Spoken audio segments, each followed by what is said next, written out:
All right. Welcome, everybody, to the Superhero Fiction How to Write Superhero Romance panel. I am your moderator, Trish Heinrich, and I am just going to start the introductions because we have a lot of fun stuff to talk about today.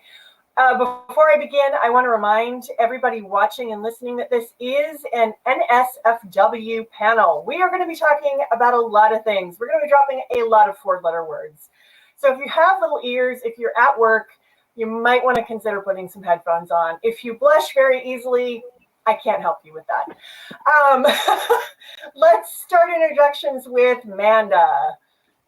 Hi, I am Manda Cherry. I am an author of superhero fiction as well as contemporary and historical urban fantasy and an occasional touch of space opera, pretty much all with romantic elements because that's fun. At Manda the Ginger on Twitter, and yeah, I'm excited to be here today and to finally be allowed to drop an F-bomb on a panel. That's goals. Yay!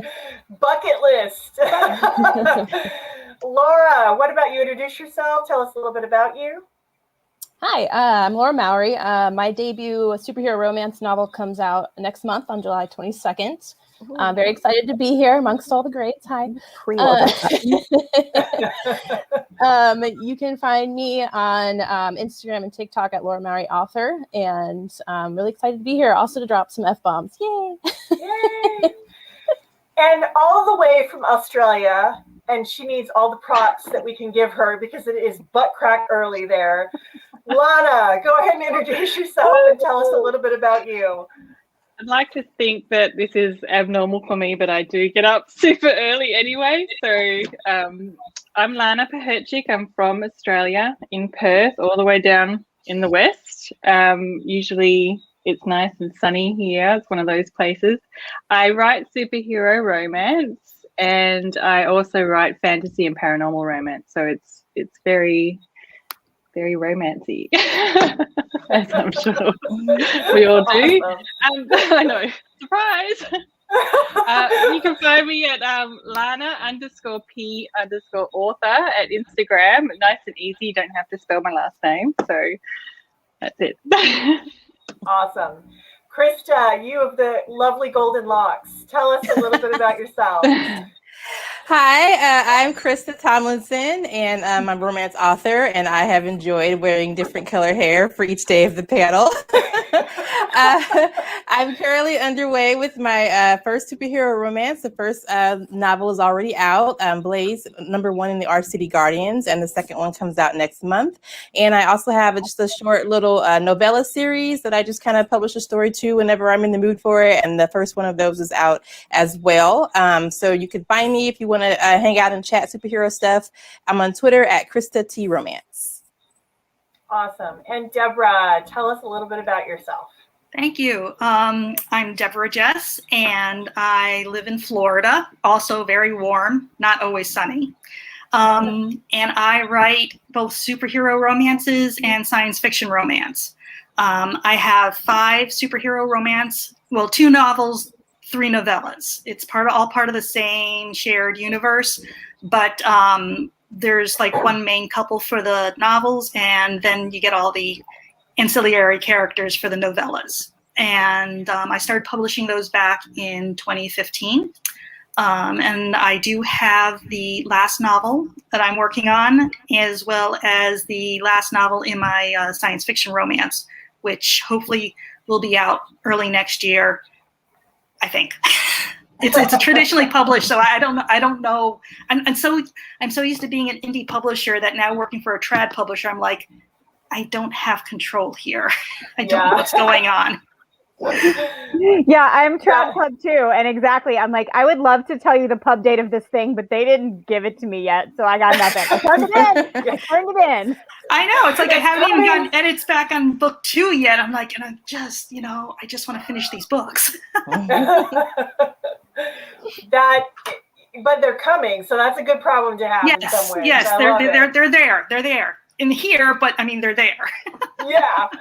All right. So, Deborah, before we started the panel, we went ahead and made sure that everybody knew you can drop any kind of swear word or euphemism for a body part you want. This is NSFW. Feel free. So, gotcha.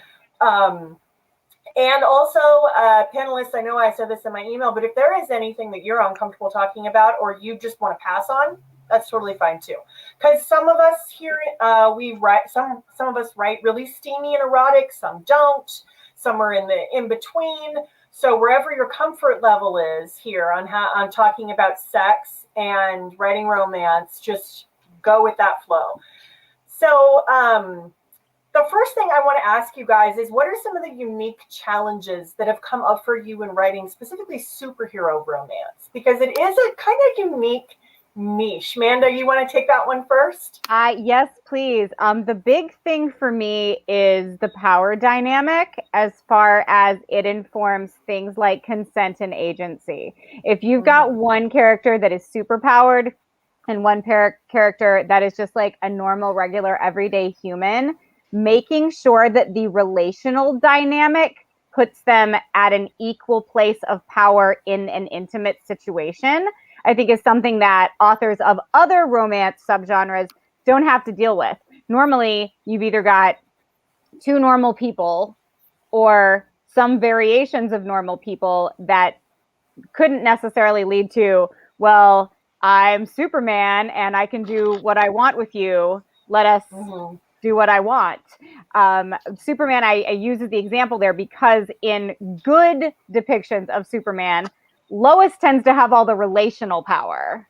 Yeah. She is often the one in the emotional driver's seat. So I think that to me is a piece of writing superpowered people in intimate situations that I am always aware of, making sure that everyone in the room, be it two people or more than that, has equal agency, equal opportunity to say yes, equal opportunity to say no, equal opportunity to walk away, and equal opportunity to get off. Absolutely. That we can circle back around to the challenges, but Amanda brings up something interesting. Does anybody want to maybe weigh in on the very unique challenges of consent with superhero fiction, in superhero romance in particular? Is anybody jonesing for that one? Well, I can say, yeah. You go, Deborah. Oh, okay. Sorry. No, I didn't mean to interrupt you. I was just going to say, because in the universe that I created, superheroes that can't prove to an oversight committee that they can control their powers aren't allowed to touch anyone or be touched by anyone. Oh, wow. Which makes things fun when they break the rules and stuff like that. Because, you know, that's not, I'm not giving away the plot here, you know. Yeah. But yeah, they are so careful. This you know, the main superhero group, that to protect the city from, you know, just not somebody who intends to break a law or intends to do harm, but accidentally loses control because somebody bumped into them, you know, on the street just casually, or, you know, they stubbed their toe and suddenly lightning comes out and suddenly you're burning down half the block. You have to go in front of a committee and prove that you can control your powers in front of various situations. And then they actually have to wear gloves until that time. They have to wear these brown gloves so that they don't accidentally touch somebody and they can't be touched by anybody. Now, I do touch a little bit on the fact that, you know, obviously if you have a baby or an infant, they send somebody to assist you because they don't want to, you know, take the baby or anything away from you. But I don't get into that too much because that's really not part of what I'm writing. But yeah, you're not allowed to touch anyone ever until you prove it. I've never heard of anybody doing that, and it's so unique. I love it. I never even thought about doing it. Yeah. Yeah. Lana, did you have something that you wanted to add to the conversation about consent and superpowers in the bedroom? Yeah, I was going to say, for me, I always focus on the relationship building first. So I'm planting the seeds for both characters that when they get to that first sexual encounter, it's a lot easier to understand if it's consensual or not. And I don't have to take the reader out of the journey to talk about consent and all this stuff. I can just, you know, build it in through the relationship leading up to it, so that it's, you know, it's not always going to work because there will be random, you know, secret identity, weird things happening with with people, places. But in general, I try to build a lot of those relationship, building blocks before I get there. So it does help me smooth it out a little bit and hopefully try and make it less of a shock. You bringing up secret identities brings up an interesting conundrum of consent, actually, because if you think you're going to bed with Clark Kent and you wake up with Superman, was there consent given to wake up with Superman? Krista, Laura, do either one of you, what do you guys think about that? Well, in my first one that I published, there that is an issue because the reader is aware that Blaze and Jordan are the same person, but the love interest is not. Danny doesn't realize that, and so he does have this feeling of a little bit of guilt because he's dating Jordan, but he's attracted to Blaze, and so he has to kind of be concerned and be worried about I need to put this guy out of my mind. He's just some guy that shows up in a leather suit, and I'm not really going to do anything with him. But Jordan is the one that's actually here with me. And so when he does find out that they're both the same, he's not surprised because he suspected it. Because it was just, you can only have, so many of these coincidences happen, at a time before you're like, wait a minute, this guy, so he kind of suspected it, but so he's not really angry, and he's already involved in the superhero world in a way because he's a fan artist. So he understands the need to keep the secret identity. So he's not upset about it. But we do have Jordan, who's, he's also concerned that I really should tell him or I should let him go, So that I think that's an interesting thing to play with in romance when you have one non-super and one superpowered person to just really just kind of, and you can go as far as you want with it. You might decide that maybe that's tired and you don't want to deal with it, but it is something that can definitely be a building block of the romance. Absolutely. And you said leather, I'm sorry, my mind is really super steeped in smut because I was like, ooh, leather-clad man, how could you say that? Laura, do you have any thoughts on this? So my supers are actually super soldiers. So they're human that have these genetically enhanced superpowers. I get to use my biology degree for the first time ever. Yay! Very loosely and with creativism, of course. But as far as like the consent goes, my main character, Liv, doesn't realize that she's a super soldier until we get more into the second book. So as this romance is evolving, like neither of them really know what's going on behind the scenes. So eventually we're going to get to this point where all of a sudden she can have these powers. And actually in the second book, spoiler alert, she actually has psychic abilities to a certain extent where she will be able to actually mind fuck.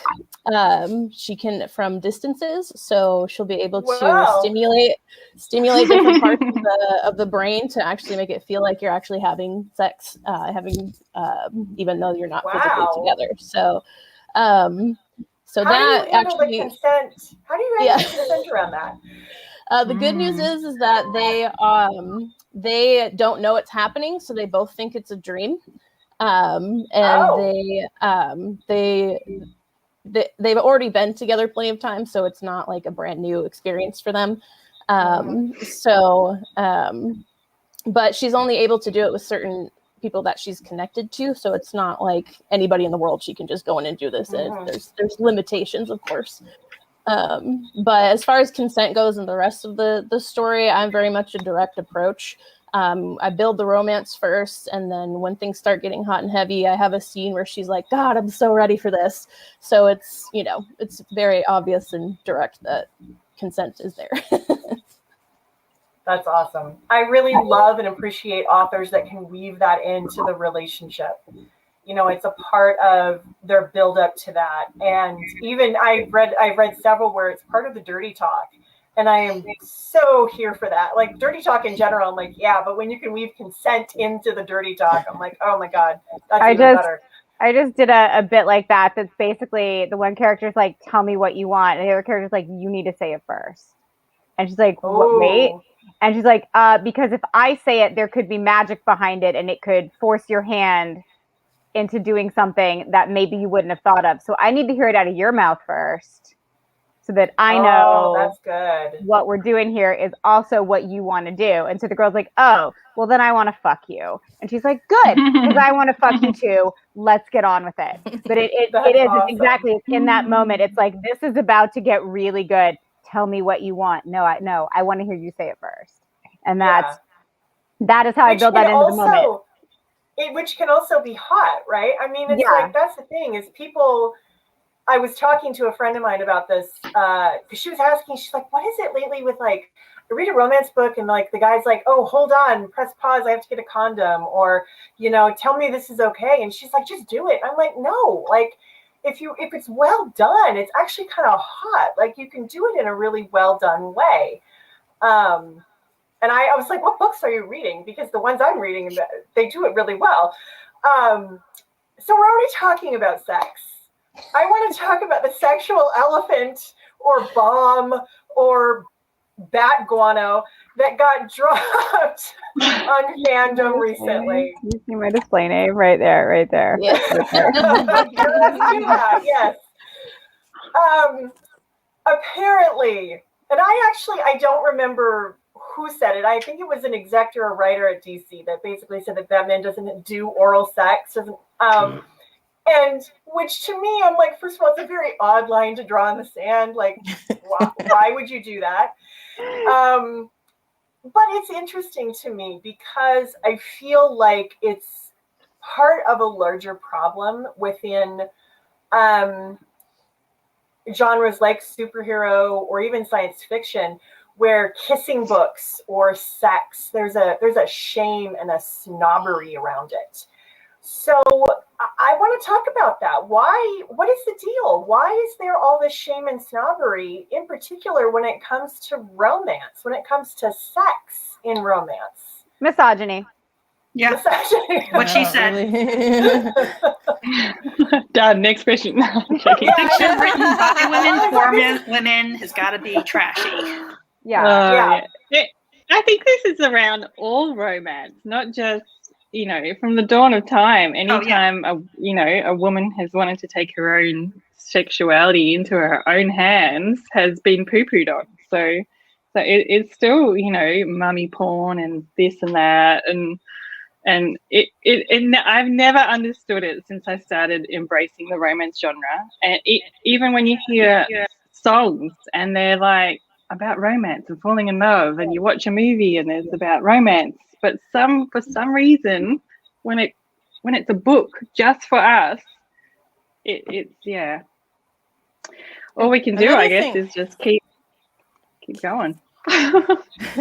Another problem too is just the fact that they were Western pop culture or Western culture in general tends to be okay with violence, but sexuality is just like, oh God, no, keep that in that's private. So it's funny that because the reason why that came up was because they were talking about the Harley Quinn animated series.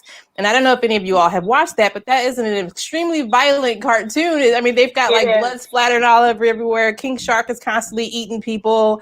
It's got lots of cursing. It's ridiculous. I love it. It's ridiculous how over the top it is with the violence. Yeah. But Batman going down on someone is a line to draw. So it's like, are you kidding? The show is already rated R. What does it matter if we show that? Yeah. So it's okay to show, you know, all this violence and everything being horrible and people making, you know, bad decisions and things like that. But when we get to sex, our culture in general just has such a problem with it that, of course, they're going to say the same thing when it comes to, you know, someone who's supposed to be a hero, that they don't want to. It's okay for him to beat the crap out of people all day long, but no, he can't be sexual. That's weird, and we don't want anyone to see that. And to even put that as you can't even really count children in that, because there's no way your kids should be watching Harley Quinn. No. I think it also. Go ahead. If you want to let him be sexual, it needs to be in the traditional Judeo-Christian normal kind of way. So if he's having a little hetero P and V in the missionary position, they might have let that go. But this was explicitly for her pleasure And that was where they were like, oh no, heroes don't do that. Bullshit. Right. Yeah, it's and when I saw that every fan fiction author was like, not the way I write them. But I also think that it's partially because, I think when you're younger and you're reading comic books and you're watching the cartoons, you grow up with the idea that Batman and Superman, regardless of all the beating people up, which is minimized, at least when I was growing up,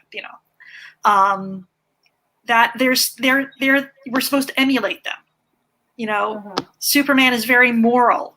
Batman, no kill. You don't kill people. Beat the shit out of them. Yes. Kill them. No.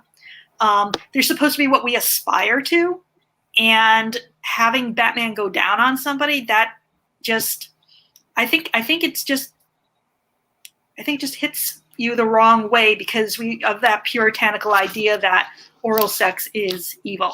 Yeah, I think we all should aspire to give good head. I think that is not a bad thing for Batman to be out there doing in the world. Right? Yes. Spread the good word. Well, and I thought it was funny. Oh, sorry. You're going to tell me that Bruce Wayne doesn't know how to perform cunnilingus? I mean, give me a break. He's got enough gadgets. I'm sure there's something in there. Something. I mean, we can talk about the Batcave. I was just going to say, I thought it was funny that it was at DC, they made a statement about it, or their response was that, oh, we have action figurines that we sell from this stuff, and like Krista was saying, that the Harley Quinn movie was so violent. It's like, how are you getting action figurines out of that movie? Like you said, you're going to promote the violence with the figurines and stuff for kids. I don't think kids are really watching that one, And did nobody use their Barbie dolls for? Yeah, that's what they're for. That's why you have a Batman in the house figurine. And the two canon characters have a very pronounced height difference. And I actually got a hold of a couple of action figures with the appropriate proportions, literally to make the action figure sutra for my Tumblr followers, because everybody in this fandom was at the same. They're like, well, would this be a thing that would work with their height difference? So I did that. So thank you, DC, for the action figures. That's a great idea. That's a great idea. Tools, in my author toolbox. I can tell you whether or not he is tall enough to do X or she is small enough to do Y, thanks to the action figure market. Well, and here's the thing. Do they honestly think that only kids are the ones consuming anything superhero? Because you brought up, Krista, there's no way a child should be watching the Harley Quinn TV show. That is an R, somewhat X-rated, the blood alone is, there were a couple of times in the season finale where I was like, okay, this is too much for me. And I usually have a pretty high tolerance. I watched Invincible and I was like, okay, that's a lot, that's kind of gross. But there's no way I would let my kid look at that. I mean, my girls love Harley Quinn. And so it's not that, not just kids are consuming this content. And the thought that, no, I had a point and I got lost in the blood splatter in my head. But so do you use superpowers in the bedroom? What do you guys do with that? Do you leave them at the door? I have because it's not exactly a secret at my day job that I write romances, and colleagues try to be supportive and they buy my books, but I always warn them, you might want to skip this chapter because you might be a little, I tell those who have penises, you might want to skip chapter 15 because I write it's really the only one that's really weird, but it was born out of the fact that my heroine she's been on the run. She's just turned 18. She's a virgin. She wants to have sex with a hero, but she's smart enough to know that she's not ready and these aren't the circumstances. But she finds a happy medium and fun ensues. Does anybody else use powers in the bedroom? I do. I definitely did in my first one, and I think I mentioned this possibly last year. In my first one, Blaze has electric powers, and so that's something that was used in the bedroom. Is something that if they decided after the first time, because of course, like we were mentioning with consent and with him being much stronger than Danny is, he has to get used to being able to use his powers, and Danny letting him know that he's totally okay with it. And then once he does, then that's something that they decide that they really like, and so that's something that they start to do on a regular basis, because it's a BDSM superhero romance, and so they're into sensation play and things like that. So it's like they have their own violet wand basically. So that's what they're doing.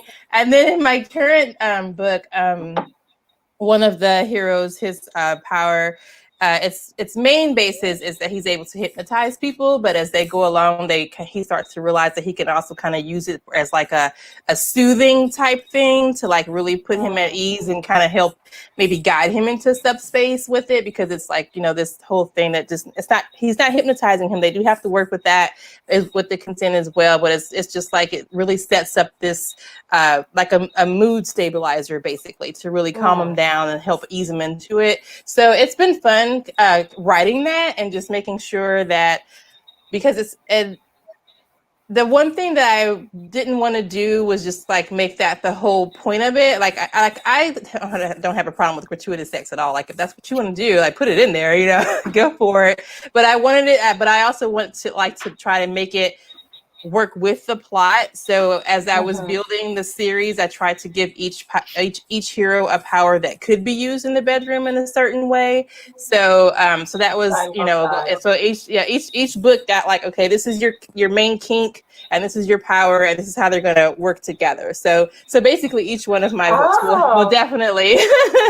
will definitely have them using their powers in the bedroom. So it was very intentional. When you created your superpowers, you created them with the bedroom in mind. I like it. Oh my God. I like it. Never thought of doing that. I kind of love that. I have an Excel spreadsheet for it and everything. Oh my God.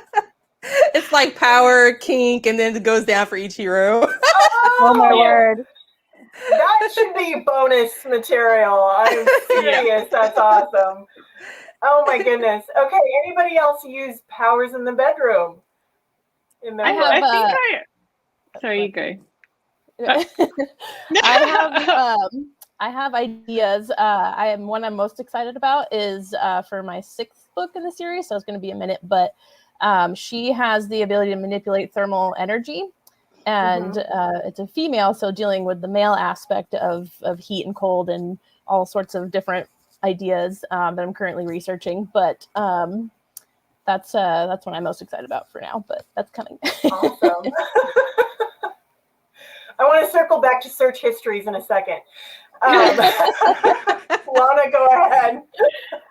Like Krista, I did have a spreadsheet with a little sexy bonus column for the powers, and with mine, I didn't actually end up using many of them. Like I felt I just ended up getting up to that big sex scene, and they just never felt like they were needed as much. But mine mainly came out in like teasing ways. Like I have one character that can manipulate emotion, and she's done that to her partner. If she's annoyed at him, she'll make him feel horny or something, randomly while they're walking through the bush or something. But I've kind of done that. I haven't. Maybe it's because I have always been a little bit afraid of the consent side, where it does tip the power balance, and so I kind of go, I don't know yet, So I have kind of backed off from that, but I've got 2 books left in the series, so maybe, who knows, something will come out. Yeah, I haven't yet. That sounds gross. I haven't yet, but I'm gonna. I just turned in a short story to an anthology that it got accepted. Hallelujah. I have to make a big edit, but it's going to be good. The story actually sold. And it occurred to me that between the beginning of that story and the end of that story, there was a gap in time. And in that time, there is some dirty business. And I intend to write that up as a separate piece of fiction and put it up on my website just in case you want to read the Nice. delightful threesome that's happening between two of the main characters and the opera star they have imported to help them slay a dragon. So that I want that's to gonna read that. happen. I don't even know who they are. I'm like, I need that now in my life. And the two main characters of this story are Ruby Killingsworth from my debut and Loki as he exists in that universe. And so we've got like the most powerful sorceress on the planet and an actual god who can shapeshift and who is gender fluid. And so yeah, there's going to be a whole lot of something going on when I finally get to put that on the page. So having read your book, I'm very excited now to read this short story. So are you going to use shape-shifting, you think? Oh, yeah. Okay. Oh, yeah. Because I'm super do you know how, like, I'm trying to wrap my head around that because there's so many possibilities. Like, and the perception of it will be whatever it is, right? But basically, I have a character capable of going down on both his partners at the same time. Wow. Right? I have a character capable of penetration and being penetrated at the same, like, the sky is the limit when you've got someone who is gender fluid, non-binary, horny as all holy get out, and capable of creating whatever orifices. And it's gonna be That is the wild. Holy Grail. That's the holy grail of orgy partners right there. Like, oh my God. Also, pro tip to everyone who is in the audience who is a writer, if you are writing a threesome and each member of the party uses different pronouns, it is so much easier. Having a he, a she, and a they, you know who is doing what to whom at all times. It's highly recommended. I will say, for some of the best threesome sex scenes I've ever read in a book, Katie Robert is probably one of my favorites. I'm just going to throw that out there. If anybody in the audience or any of you guys want to do a little research, she's got some amazing ones. But I do, Laura, you said something that had just popped up another question for me. What is some of the weirdest stuff you guys have researched for your more intimate superhero moments? Do you guys have things that you're like, God, I hope my kids aren't watching me search for this kind of thing? I have researched for my fantasy one, which is a little bit different, where a lot of my fae have evolved from animals. I have researched things like the mating habits of bats. That's for vampire bats for my vampires, and and there's some really interesting mating habits of bats out there, and for wolves for my wolf shifters and things like that. So I have kind of been like, delete browser history a few times. It's lots of fun. That's creative. I never would have thought of actually researching the mating habits of whatever animal my character was going to shift into. I love that. Now I'm even more. Go ahead. I was going to say, you don't always use all of it, but there might be just one little nugget of something that you bring in that just really expands the world or the universe as a superhero, right? To say, rather. Yeah, so it's definitely worth the hours and hours of falling down, the National Geographic.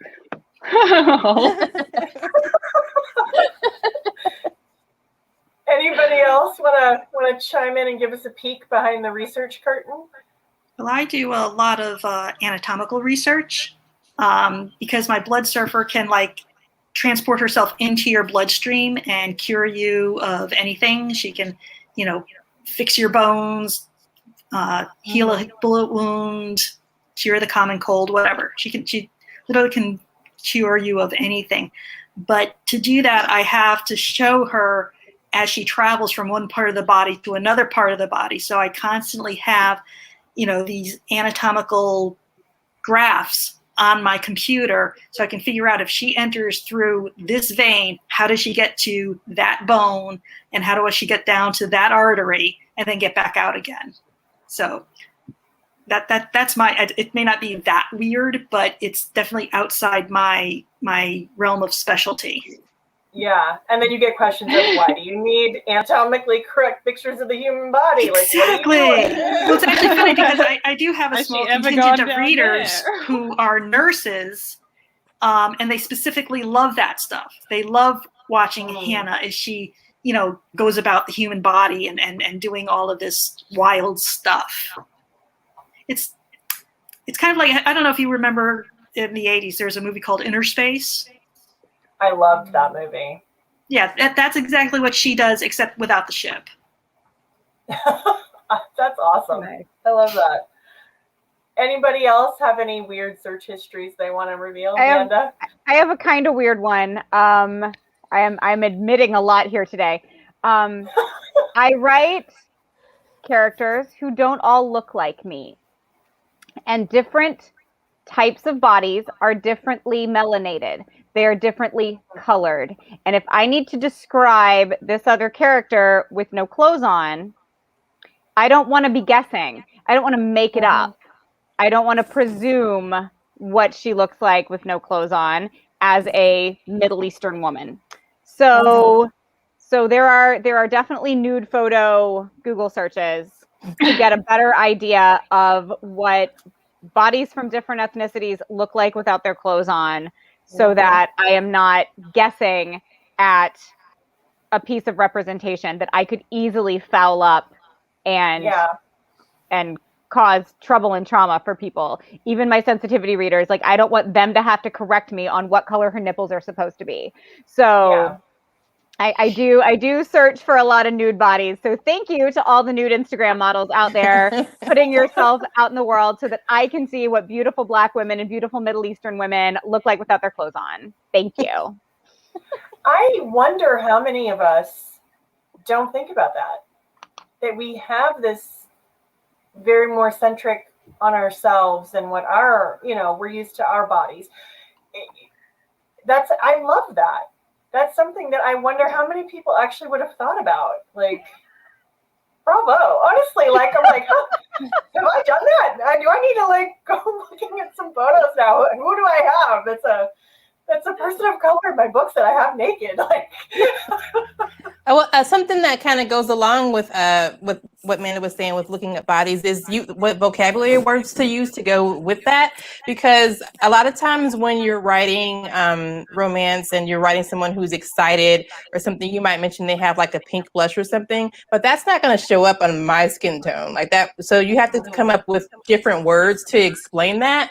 So I think that that's really something that us as writers really need to expand our vocabulary, think about the different ways that someone might show an excited flush.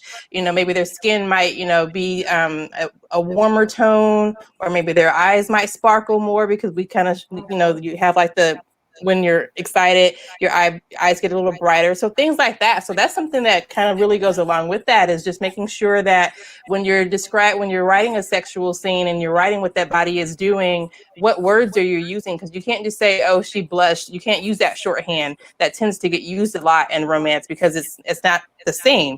So that's something that definitely we can make sure that you're, coming up with cool words to kind of go with that, to really, if you're talking about colors with a different skin tone, to really make it seem just as exciting and just as sensual, as other words that are used every day.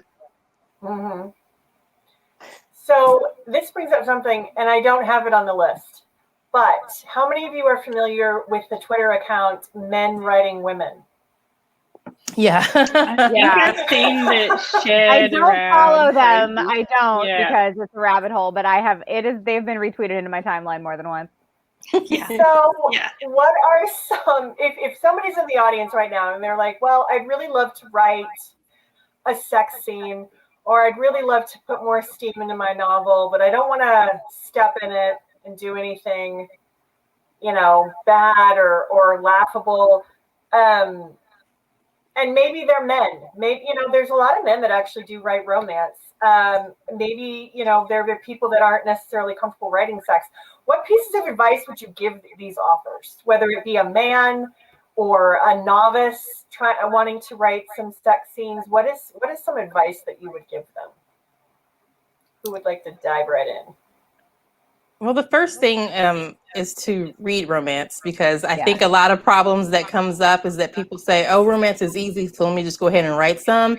And then unless you're just some sort of, lucky guy, you're going to come up with something that's just sounds so, that's how we got breasted boobily down the stairs. I mean, it just sounds so ridiculous, because they just like, I'm reading like, what? Like, that doesn't sound, and I was doing I make Twitter games every now and then, and one of the things was one has to go, and so one got to go was like some of the vocabulary words, and so you can come up with these vocabulary words that like readers are tired of hearing, like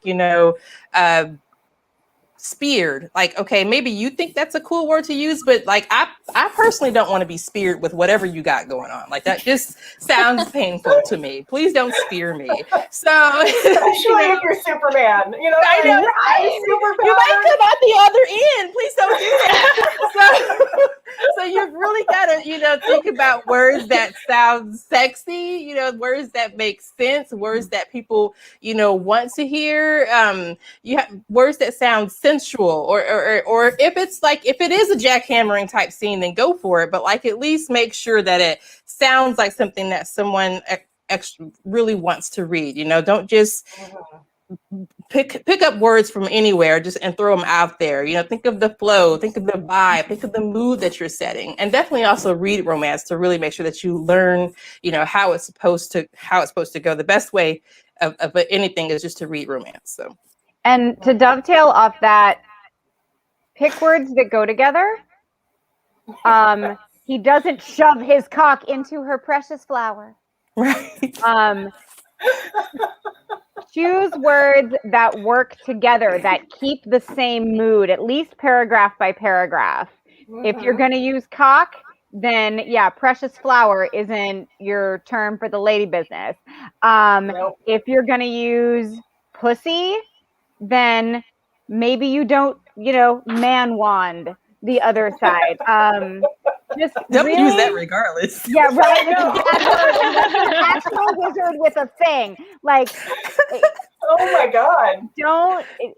Don't try to mix your very flowery euphemistic words with your real gritty, get down to business kinds of words, because 9 times out of 10, it's gonna come off sounding weird and like an AI wrote it. Pick a lane as far as vocabulary and stay in it for the scene.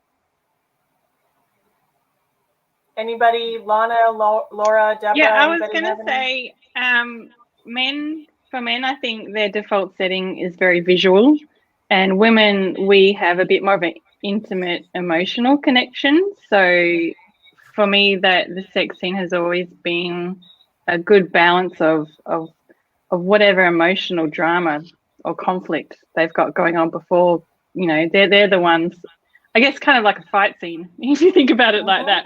There's always something, the best ones are, if they've got a little bit of a different, whether she's emotionally blocked off and he's trying to get her to open up or things like that, not in terms of he wants to do it and she doesn't, but more of the emotional side of it. Those sorts of sex scenes are, when they end up working together at some point, are really quite intensive and I think memorable.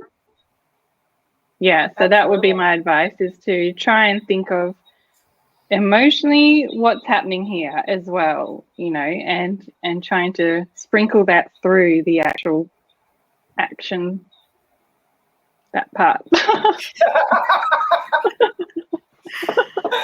Oh my God, yeah. I love that you did that. Give me up. Laura, do you want to add anything? Any Sure. So I'm a newer author, and I'm a very visual learner. So I do agree with everyone. Definitely read romance. That's where I got started. But I use sexy videos for that visual, and I make sure that they're made by women as opposed to men, so you don't get that.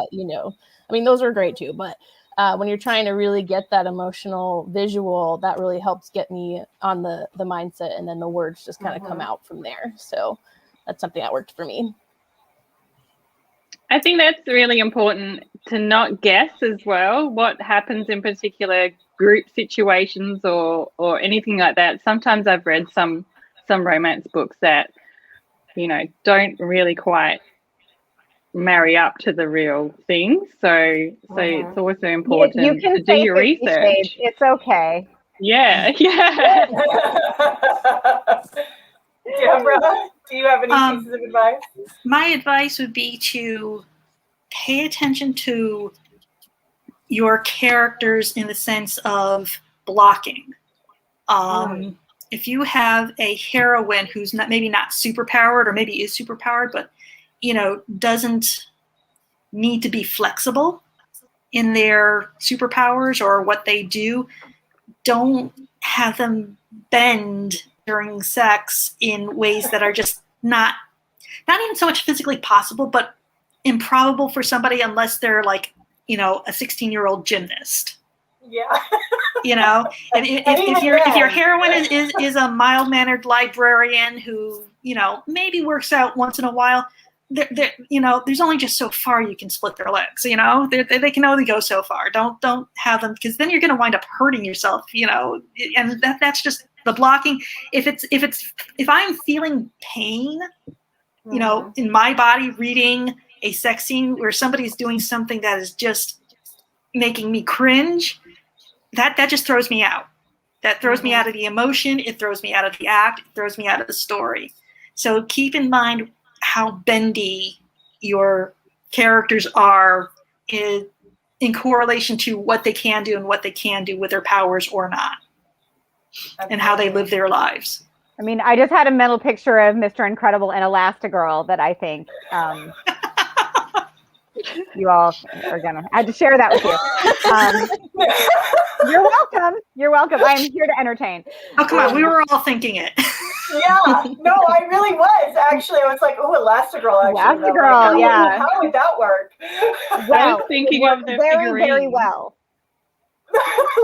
She's like, I want the figurine. Right? Yeah, I was like, oh, that would be great. I was just like, yeah, because if her legs wouldn't go there, that would work.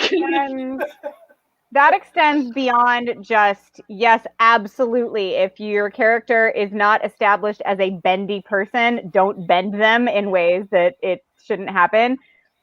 But keep that in mind when you, again, I'm talking about different kinds of bodies. Keep that in mind when you are writing different kinds of bodies and different kinds of people. Persons with certain disabilities are going to require and prefer possibly different sex acts and different positions in which to give and receive pleasure than persons with maybe other disabilities or fully abled persons.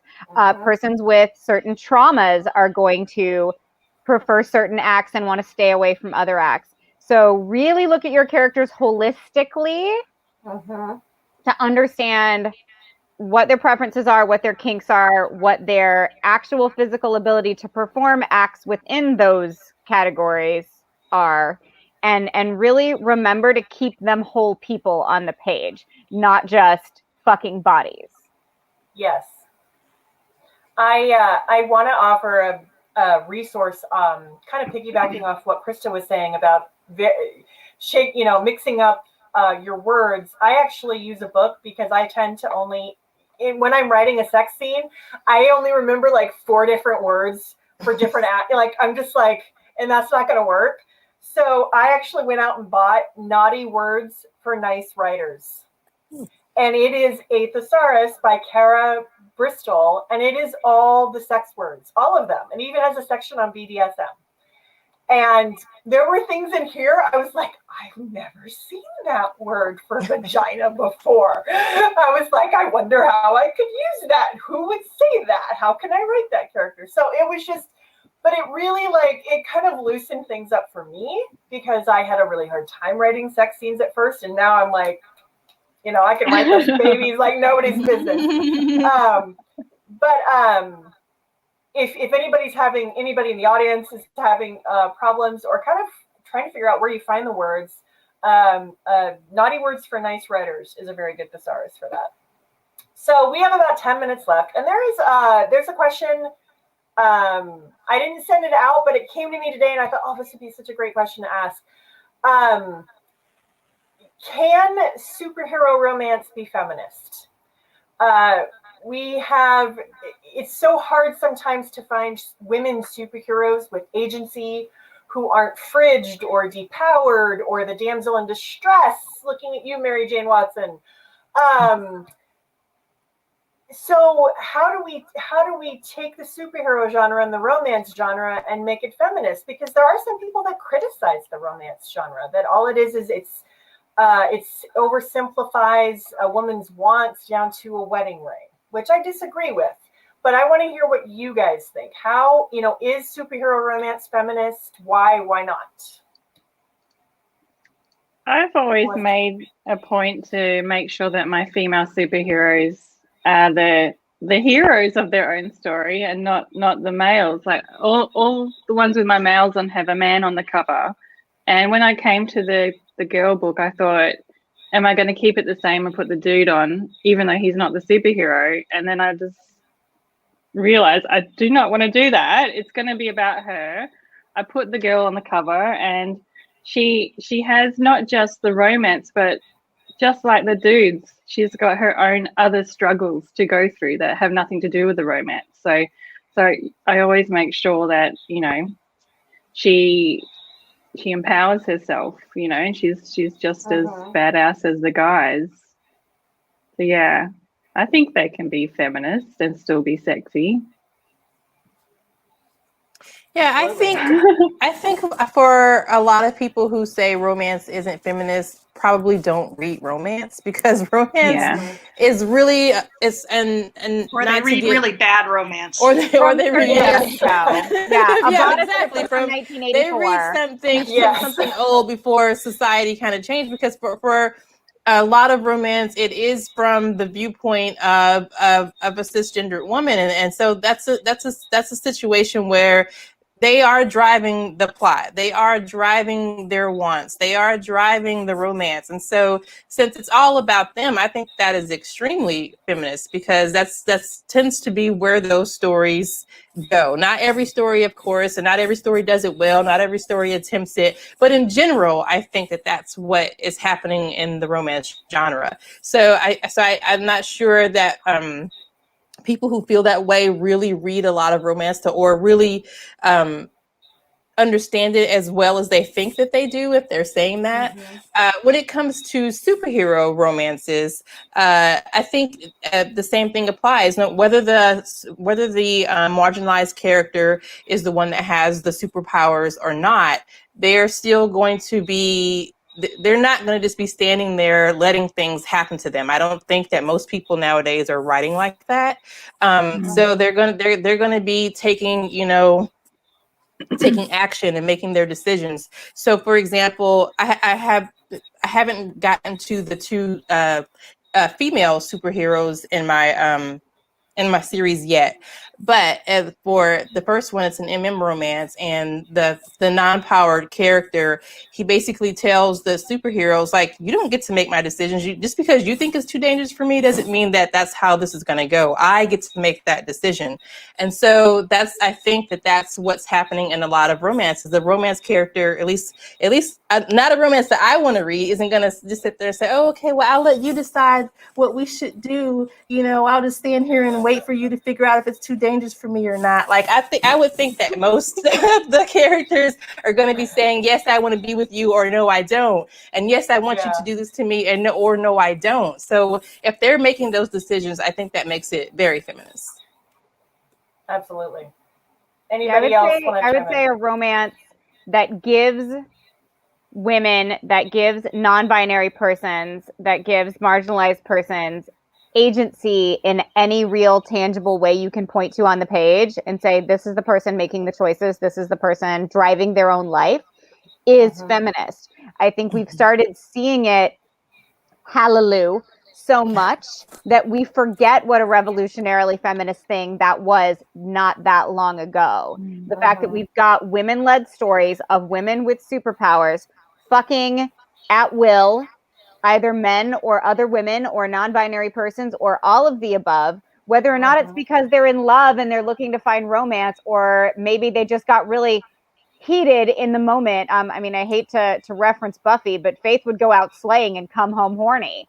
So maybe that's all that's motivating you. Women who are in charge of their own sexuality, who take charge of their own life and their own life experiences, that in and of itself is feminist. And so I would say that most of the superhero romance that's being produced currently in the year of Baby Grogu 2021 is very feminist and is powerful, and especially the stuff by the folks on this panel, and I can name a few other authors also.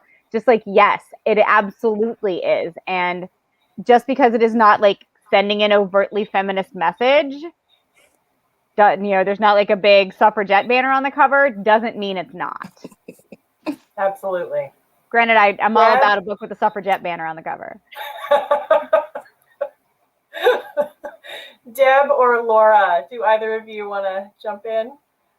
Well, I sort of write the feminism, I think, as part of the story arc. In my superhero universe, the matriarch, if you will, of the entire superhero organization is sort of a cross between Superman and Batman. She's got Batman's money and Superman's powers with a few limitations.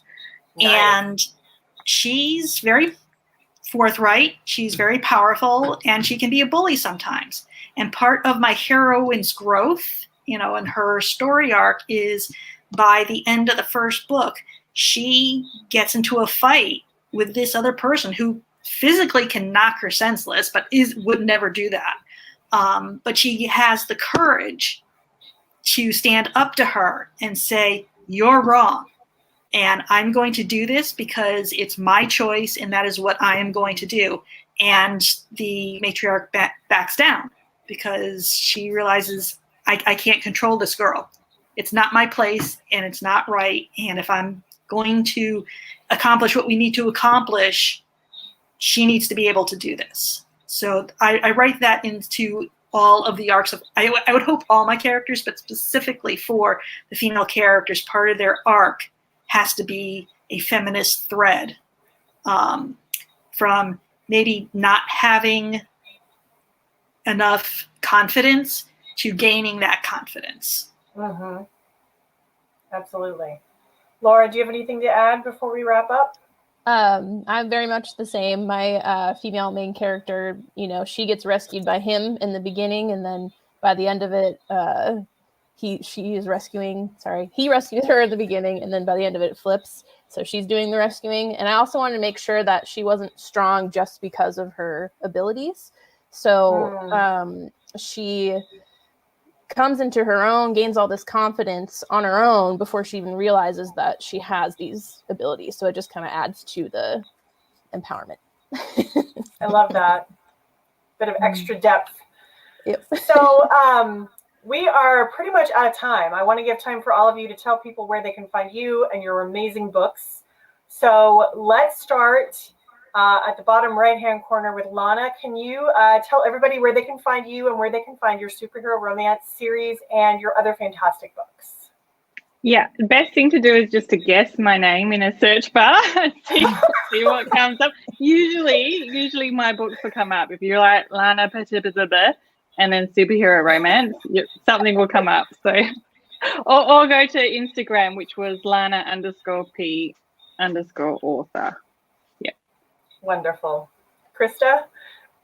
My website is KristaTomlinson.com, and it has all of my books listed as well as just a cool couple extras that I have for my superhero series if you want to see their powers and some short stories and stuff like that. My first book, as I mentioned, is Blaze, which is our City Guardians #1. And it is available on Amazon. It's in KU, and you can also order the paperback version. And I'm mostly on Twitter at Krista T Romance, and sometimes on Facebook as Krista Tomlinson. Awesome. Deborah? I'm Deborah Jess, all over the place. I'm surprised that it's not been snapped up by somebody else, but you can go to my website at deborahjess.com. And you'll find a listing of all of my books and also links to some free short stories that I have available on Curious Fictions. And yeah, pretty much if you go in and you Google Deborah Jess or Blood Surfer, which is the title of my first book, you should be able to find me. Wonderful. Laura, how about you? My debut comes out on July 22nd on Amazon. It's called Codename Timberwolf. And Congratulations! I just sent out my arcs today. I'm freaking out, but but you can find me if you just can't wait until then at lauramowry.com. I do have a free prequel novella available to newsletter subscribers. So you want to get a taste for the world I created, you can head there. And of course, I'm on Instagram, TikTok, and Facebook as Laura Mowry Author. I do tend to go towards Instagram with all the fun extra behind the scenes stuff. So that's where you can find me. Wonderful. And Manda, how about you? I am online at www.thegingervillain.com. That is my website where you can find purchase links to both of my books, and I still can't believe that people paid me to write 2 books, as well as any short story anthologies, other things that I'm involved in, and the roleplay game I wrote for.